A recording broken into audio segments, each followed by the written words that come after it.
निकष शिथिल करून सरसकट मदत देणार, जास्तीत जास्त नुकसान भरपाई दिली जाणार। मुख्यमंत्री देवेंद्र फडणवीसांचं पूरग्रस्त शेतकऱ्यांना आश्वासन।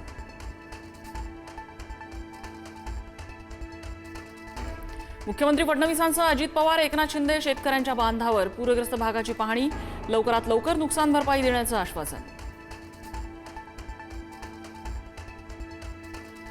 पूरग्रस्तांसाठीच्या मदतीच्या किटवर एकनाथ शिंदे आणि प्रताप सरनाईकांच्या फोटोवरून वाद। धाराशिवमध्ये संतप्त ग्रामस्थांनी शिंदेंच्या मदतीचा टेम्पो परत पाठवला। लोक मरतायत आणि शिंदेंची जाहिरातबाजी, संजय राऊतांचा घणाघात। सरसकट ओला दुष्काळ जाहीर करा, राज ठाकरेंची मागणी। एकरी 30,000 रुपयांची नुकसान भरपाई द्या। मराठवाड्यात अतिवृष्टीबाबत राज ठाकरेंचं मुख्यमंत्र्यांना पत्र। मंत्री पंकजा मुंडे आणि कृषी मंत्री दत्ता भरणेंचा जालना दौरा। अतिवृष्टीने बाधित शेतकऱ्यांशी साधला संवाद। दिवाळीपर्यंत नुकसान भरपाईचं आश्वासन।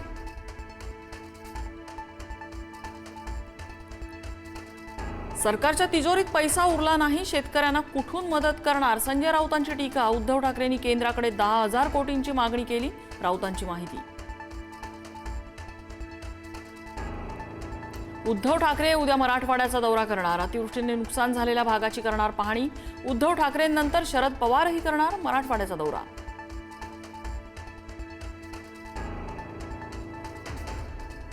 बुलढाणा जिल्ह्याचे दोन्ही पालकमंत्री मकरंद पाटील आणि संजय सावकारे हरवल्याची पोलिसात तक्रार। पालकमंत्र्यांना शोधून देणाऱ्याला 11,000चं बक्षीस। शरद पवारांच्या राष्ट्रवादीची तक्रार। मुख्यमंत्री साहेब, हीच योग्य वेळ, कर्जमाफी जाहीर करा। खासदार ओमराजे निंबाळकर यांची मागणी। मुख्यमंत्र्यांना निवेदन दिलंय, काही दिवस वाट पाहणार, निंबाळकरांचा इशारा। आपत्ती व्यवस्थापन विभागात मोठा भ्रष्टाचार, वजन ठेवल्याशिवाय फाईल पुढे जात नाही, खासदार संजय राऊतांचा आरोप।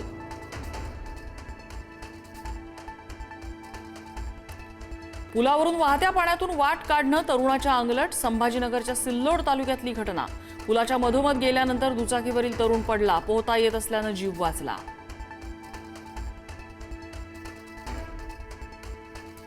हिंगोलीत पीक विमा कंपनीच्या कार्यालयात क्रांतिकारी शेतकरी संघटनेची तोडफोड। पीक विमा कंपनी बांधावर न आल्याने संघटना आक्रमक। कंपनीच्या कार्यालयातील खुर्च्यांची मोडतोड।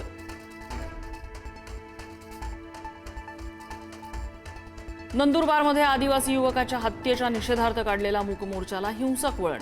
जिल्हाधिकारी कार्यालयातल्या गाड्यांची तोडफोड, दगडफेकीत 2 पोलीस अधिकारी जखमी, तर आंदोलकांना पांगवण्यासाठी पोलिसांचा लाठीमार।